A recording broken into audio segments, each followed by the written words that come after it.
This month I've been looking at managing intergenerational teams, and in my blog I encourage you to look beyond age and look at getting to know the individual rather than age stereotypes.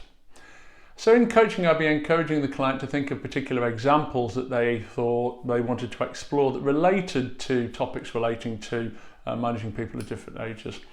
And when they come up with particular examples, I'll be asking them to think about what their perceived intention was for the meeting, what the actual outcome of the meeting was, what was said and how that impacted the outcome of the meeting.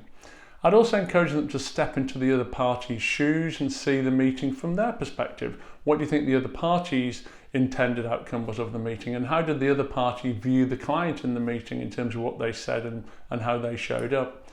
I think that's particularly important. I've spoken before about the fact that there's effectively four perspectives in a meeting between two people. There's how the client sees the other person, there's how the other person sees the client, there's how the client sees themselves, and there's how the other person sees themselves. So there's quite a lot there to unpack and to think about in terms of how it's impacted the relationship and the outcome.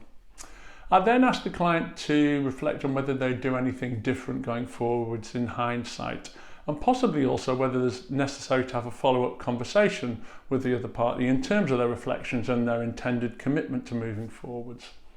So there's quite a lot there in terms of developing self-awareness and reflecting on how the meeting played out for the client.